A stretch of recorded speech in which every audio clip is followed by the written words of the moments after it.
হযরত আলী রাদিয়াল্লাহু তাআলা আনহু থেকে বর্ণিত, আল্লাহ রাসূল সাল্লাল্লাহু আলাইহি ওয়াসাল্লাম বলেন, হে আলী, তিনটা কাজে বিলম্ব করিও না। যদি বিলম্ব করো তাহলে দুনিয়ার বুকে ফাসাদ সৃষ্টি হয়ে যাবে। কয়টা কাজে? তিনটা কাজে বিলম্ব করো না। এই তিনটা কাজে যদি বিলম্ব করো, বিলম্ব করলেই দুনিয়ার ভিতরে ফাসাদ তৈরি হয়ে যাবে। এক নম্বরে, নামাজ সময় হয়ে গেছে, তাড়াতাড়ি পড়ে হলো, বিলম্ব করো না। দুই নম্বরে, জানাজার সামনে এসে গেছে, তাহলে নামাজ পড়াতে বিলম্ব করিও না। আর তিন নম্বর হইল, উপযুক্ত পাত্র পাওয়া গেছে, পাত্রী পাওয়া গেছে, তাহলে বিবাহ দিতে বিলম্ব করিও না। বিবাহ দিতে কি করো না? বিলম্ব করো না। যদি বিলম্ব করো তাহলে দুনিয়ার বুকে কি সৃষ্টি হবে? ফাসাদ সৃষ্টি হবে। ফাসাদুন আরিজ, মহাবিপদ, মহাবিপদ সৃষ্টি হয়ে যাবে তিনটা কাজে বিলম্ব করলে। এখন আমাদের ভিতরে দেখা যায় শতকরা বেশিরভাগ মানুষের ভিতরেই এই তিন কাজে বিলম্ব বেশি। জানাজা আসলে এই সামনে দাঁড়া করে রেখে ভাষণ দিতে দিতে মানুষের পা ব্যথা হয়ে যায়, মানুষের পা ব্যথা হয়ে যায়। কিন্তু উনি কইতেছে যে ভাই আমরা একটি কথা কইতেছি, আপনারা আর পিছনে সবাই কইতে দূরে তাড়াতাড়ি নাও চল, তাড়াতাড়ি নাও চলছে। আর কি রে তোমার জানি এখন কইবেন যে মাফ করে দেন, এই শেষ। এরপরও বক্তব্য দিতে দিতে কিছু কিছু মানুষের 1 ঘন্টা করে বক্তব্যই চল। 1 ঘন্টা কি বক্তব্যই চল। হাদিসে সরাসরি কি বরখেলা, সরাসরি কি বরখেলা। কেন? আল্লাহ রাসূল সাল্লাল্লাহু আলাইহি ওয়াসাল্লাম জানাজার সামনে রেখে সাহাবায়ে কেরাম কয়েকটা দাঁড়িয়ে দিছে। একজনের জবাবে কি দিছে, ভাষণ দিছে? হ্যাঁ, কেউ তো ভাষণ দেন। কোন সাহাবী, কোন সাহাবী যার সামনে রেখে সবার কাছে বিদায় চাইছে, এই চাইছে, মাফ চাইছে, এই করছে, সেই করছে, আছে এমন কেউ ঘটনা নাই? তা আমরা এটা কই পাই? যেটা নাই আমরা এটা কই পাই? কোথায় পাই? মানুষের যে দাঁড়া করে কষ্ট দেয়। কেন? মানুষে আইসে তো নেকি কামাই করো, আমরা দাঁড়া করে অনেক সময় রোদ এত রুদ্র, এ রোদের ভিতরে কষ্ট এ দাঁড়া থাকতে। আল্লাহ তাআলা আমাদেরকে হেফাজত করো। তাই আল্লাহ রাসূল সাল্লাল্লাহু আলাইহি ওয়াসাল্লাম স্পষ্টভাবে বলে দিয়েছেন, সাবধান সাবধান, তোমরা 3 কাজে দেরি করিও না। 1 নম্বর হইল নামাজে বিলম্ব করিও না।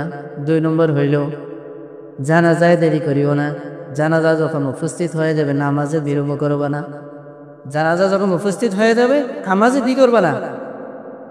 3 নম্বর হলো উপযুক্ত পাত্র পাওয়া হয়েছে বা পাত্র পাওয়া হয়েছে, তাহলে বিবাহ শাদীতে বিলম্ব করিও না। আমরা তো উপযুক্ত পাত্র আর চাকরি পাওয়া যাওয়ার পরেও কত কিছু যে তালাশ করি, সুবহানাল্লাহ সুবহান। অথচ আল্লাহ রাসূল সাল্লাল্লাহু আলাইহি ওয়াসাল্লাম আমাদেরকে কত সুন্দর করে বলেছে,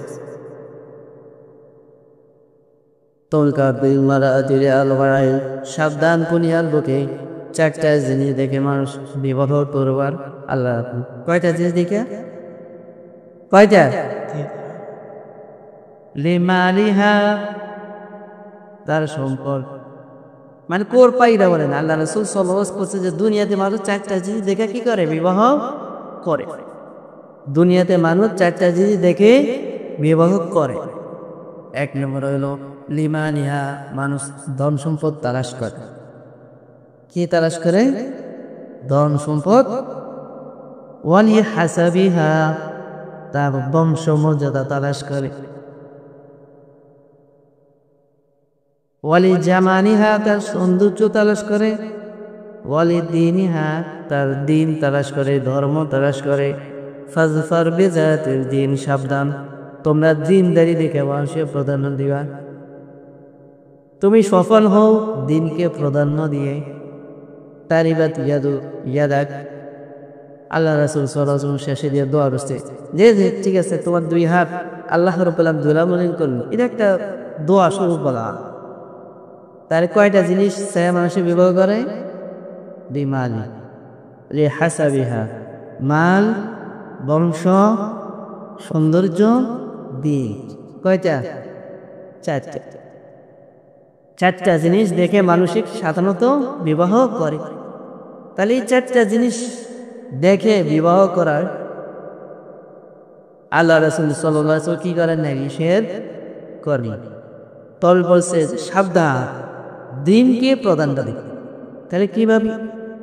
একটা মেয়ের মা আছে, মা সম্পদ আছে, বংশমর্যাদা আছে, সৌন্দর্য আছে, কিন্তু দিন নেই। কি নেই তার ভিতরে? দিন নেই, আলটামোলা। তাহলে আল্লাহ রাসূল সাল্লাল্লাহু আলাইহি ওয়াসাল্লাম বলেন যে তাহলে আর এখানে কি করে? বিবাহ করে। বলল যে হুজুর, মেয়ে তাকে কর দাও, এর দিন কি আছে না এটা আমরা কেমনে বুঝবো? এর দিন কি আছে বা নাই এটা আমরা কিভাবে বুঝবো? এটা বোঝা মোটামুটি সহজ। মেয়েদের স্বভাব চরিত্র সাধারণত চাচাতো বোন, ফুফা, তাদের ফুফি আছে না, এদের স্বভাব চরিত্র কেমন, এর থেকে বোঝা যায় মেয়েটা কেমন বড়। খালার দিক থেকে না, কার দিক থেকে না, খালারা কেমন, এরা মুপিরা কেমন, তার চাচাতো বোনেরা কেমন, এইদিকে তাকালে বোঝা যাবে এই মেয়ের দিন কেমন, সবার কেমন, চরিত্র কেমন।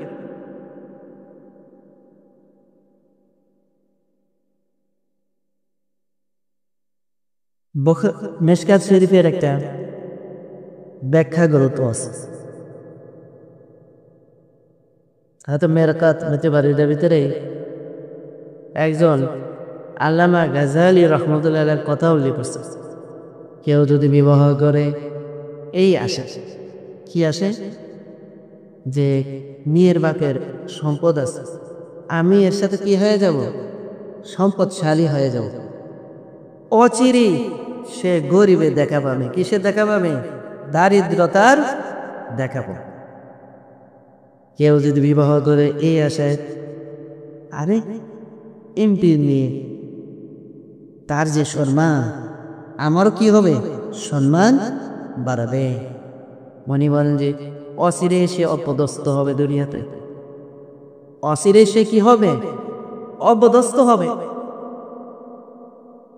কিন্তু কেউ যদি এই জন্য বিবাহ করে যে আমি বিবাহ করে আমার নিজেকে পাক রাখবো, পবিত্র রাখবো, আমার দ্বারা গুনাহের কাজ সম্পাদিত হবে না, বিবাহ করা, আল্লাহ রাসূল সাল্লাল্লাহু আলাইহি ওয়াসাল্লাম বলেছেন বিবাহ করা ভালো, দ্বীনের সাথে আমি বিবাহ করতেছি, উনি বলেন আল্লাহ রাব্বুল আলামিন ওনাকে সব কিছুই দিয়ে দিবেন।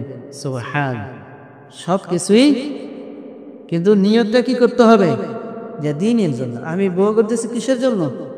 দিনের জন্য, আমার নিজেকে পবিত্র রাখার জন্য, পবিত্রতা রক্ষা করার জন্য। আল্লাহ রাব্বুল আলামিন বিবাহ করলে আল্লাহ রাসূল সাল্লাল্লাহু আলাইহি ওয়াসাল্লাম বলেন মান তাযাওয়াজা ফাকাদ ইসতাকমালা নিসফাল ঈমান। কেউ যদি বিবাহ করে, আল্লাহ এই বিবাহের উসিলায় তার অর্ধেক ঈমান পাকা হয়ে গেছে। সুবহানাল্লাহ। ফালইয়াত্তাকিল্লাহ বিনিসফিল বাকি, আর বাকিটুকুর জন্য আল্লাহ তাআলাকে ভয় করে। বিবাহ করলে তার অর্ধেক ঈমান কি হয়ে যায়? পাকা হয়ে যায়। কত বড় কথা, কত বড় কথা। তা আমি এই শহরের দেশে কি করতেছি? বিবাহ করতেছি। আবার অনেকে বিবাহ করে যৌতুকের আশা। শ্বশুরবাড়ি দেখেন ইয়া দিব, বরাত দিব, শ্বশুরবাড়িতে এখন বরাত দিব। আনালে একটা দোকানের একজন মোটামুটি দোকানের একটা ভাড়া লইছি, মাংস দিতে পারতেছি না, শ্বশুরবাড়িতে একটা চালান দিব, আমি কি করবো? দোকান করব। সাবধান, সাবধান, আল্লাহ তাআলা আমাদেরকে হেফাজত করুন। এগুলো স্পষ্ট হারাম। এগুলো কি স্পষ্ট হারাম, একেবারে। কিন্তু হ্যাঁ, এই যে আমরা যদি মেয়ের বাবা বা ছেলে যে কোনো কেউ যদি আমাকে খুশিতে আপনাকে এই টাকাটা আমি হাদিয়া দিলাম, টাকাটা কি দিলাম? হাদিয়া দিলাম, তাহলে সেটা গ্রহণ করতে কোনো কি নেই, সমস্যা নাই, কোনো সমস্যা। হুজুর সাল্লাল্লাহু আলাইহি ওয়াসাল্লামকে একজনে রেশমের কাপড় উপহার দিচ্ছে। আল্লাহ রাসূল সাল্লাল্লাহু আলাইহি ওয়াসাল্লাম বলেন এই কাপড়টা আমাকে কেন দিল? বেশমের কাপড় তো পুরুষেরা পরিধান করে না। উনি হযরত ওমর ফারুক রাদিয়াল্লাহু তাআলা আনহুকে হাদিয়া দিয়েছে। সুবহান। ওমর ফারুক রাদিয়াল্লাহু তাআলা আনহুকে জিজ্ঞাসা করলো, হে ওমর, তুমি কি করছো? কে রাসূলুল্লাহ এটা শেষ করে দিছে, আপনি যেটা পছন্দ করেন না। কারে তুমি এটা কি করো? তোমার স্ত্রীর দেশে জামা দানিয়ে নিত, তুমি নষ্ট করলা। তুমি এটাকে কেন নষ্ট করলা? হযরত বারিরা রাদিয়াল্লাহু তাআলা আনহা হুজুর সাল্লাল্লাহু আলাইহি ওয়াসাল্লামের স্ত্রী আয়েশা সিদ্দিকা রাদিয়াল্লাহু তাআলা আনহা আজাদ করা কি ছিল? বান্দিছে। তো উনি মুনিবা যদিও বান্দি আজাদ করে দিছে, তারপরে এই ঘরে থাকতো, কাজ করা করতো। তো হুজুর সাল্লাল্লাহু আলাইহি ওয়াসাল্লাম রুটি দিয়ে খানায়, রুটি দিছে সামনে, তো গোস্ত দাও। ওই ডেক্সির ভিতরে গোস্ত হইতেছে, পাক হইতেছে, গোস্ত দাও। কাইয়া রাসূলুল্লাহ, গোস্ত তো আমার না, এই গোস্ত হয়েছে বাড়ির একজন সৎকা দিছে, সে গোস্ত এখানে পাক হইতেছে, সে রাঁধতেছে। তো আপনি তো হাশিমি বংশ, হাসি বংশের জন্য সৎকা খাওয়া কি জায়েজ না? জানে যে যারা আওলাদ রাসূল এরা সৎকা খায় না। আমরা যদিও দান নিয়ে দিই, দান নিয়ে দিই ওনাদেরকে, ওনারা এখান থেকে 1 টাকাও কোনোদিন খায় না। এই নিয়ে দিলে হয়তো হেরো আশেপাশে যারা আছে এদেরকে দান করে দেবে, মাদ্রাসায় নিয়ে দেয়, কিন্তু ওনারা কিন্তু এখান থেকে কি করে না, খায় না। কেন? সৎকা খাওয়া ওনাদের জন্য কি নেই, জায়েজ নেই। যাকাতের টাকা খাওয়া ওনাদের জন্য কি নেই, জায়েজ। কায়া রাসূলুল্লাহ, এগুলো তোর বাড়ি নাকি একজনের সৎকা করছে, সেই সৎকার বস্তু।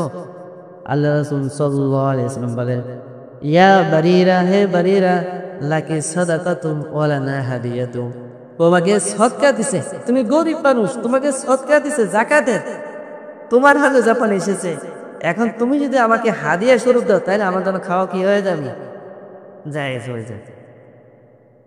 তুমি যদি আমাকে হাদিয়া দাও, তাহলে আমার জন্য খাওয়া কি হয়ে যাবে, জায়েজ হয়ে যাবে। তুমি তো আমার সৎকা করবো না, তুমি তো আমার কি দিবা, হাদিয়া দিবা। সুবহানাল্লাহ, সুবহানাল্লাহ।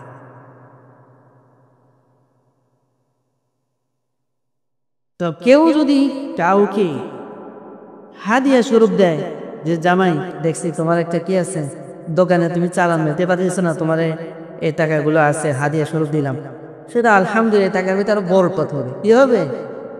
আর যদি চুক্তি করে না এই টাকা দিতে হবে না, রে বিবাহ দিতে হবে না, বরাত খেয়ে দিতে হবে, মোটরসাইকেল দিত, এই ছেলে যদি চাকরি করে সকাল বিকাল আইবে যাব, তাহলে অবস্থা বরবাদ, অবস্থা কি হয়ে যাবে, বুঝতে হবে না। আল্লাহ রাব্বুল আলামিন বলতেছেন, সাবধান, তোমরা শিরকে মাত দিও না। তোমরা যদি বিবাহ শাদী করো, তাই আমি আল্লাহ রাব্বুল আলামিন তোমাদেরকে ধনী বানানোর দায়িত্ব নিয়ে নিছি। সুবহানাল্লাহ। এক ব্যক্তি এসে বলি, ইয়া রাসূলুল্লাহ, আমার খুব অভাব। আল্লাহ রাসূল সাল্লাল্লাহু আলাইহি ওয়াসাল্লাম বলেন, তুমি বিবাহ করো। আবার বিবাহ করেছে। বলেন, ইয়া রাসূলুল্লাহ, মাসখানি পরে আসলে আমার তো অভাব শেষ হয় না, বলে বিবাহ করো। উনি আবার বিবাহ করলেন। কয়টা হয়েছে? 3টা। আগের একটা ছিল। আরে বলে, ইয়া রাসূলুল্লাহ, আমার তো অভাব শেষ হয় না, বিবাহ করো। 4টা। যখন চাই বিবাহ করছে, এখন স্ত্রীরা বলে, আমরা স্বামীর উপরে বসে থেকে লাভ কি? আমরা নিজেরাই একটা চেষ্টা করি, আমরা নিজেরাই কি করি, একটা চেষ্টা করি। স্বামীর করে তুমি ভয়ে যাও, দিলে খেজুর গাছে পাতা এনে দাও, আমরা বসে বসে বিছান বানাই, আমরা বসে বসে চাটাই তৈরি করি, বাস চাটার ব্যবসা শুরু করে দিছে, 4 বউ ভিন্ন বানায়। আর অভাব আছে। এখন কয়েকদিন পরে ধনী হুজুর সাল্লাল্লাহু আলাইহি ওয়াসাল্লাম হাদিয়া লেগে গেছে, বা কি হলো, এখন হাদিয়া তো ইয়া রাসূলুল্লাহ, এবং 4 নম্বরটা পড়ার পর আল্লাহ খুব বরকত দিচ্ছে। সুবহানাল্লাহ। আল্লাহ কি দিছে? খুব বরকত। বিবাহ করতে হবে কি নিয়তে? যুবক ভাইরা বলি, কি নিয়তে বিবাহ করবো? বুড়াকে তো বিয়ে করিয়ে বেড়াইছে, যারা বিবাহ করি না তারা বল, কি নিয়তে বিবাহ করবো না? নিজেকে পবিত্র রাখা নিয়তে। কিসের নিয়তে? নিজেকে পবিত্র রাখা নিয়তে, যে আল্লাহ এর উসিলায় আমি আমার চরিত্রকে পবিত্র রাখবো, আমার চরিত্রকে কি রাখবো? পবিত্র রাখবো।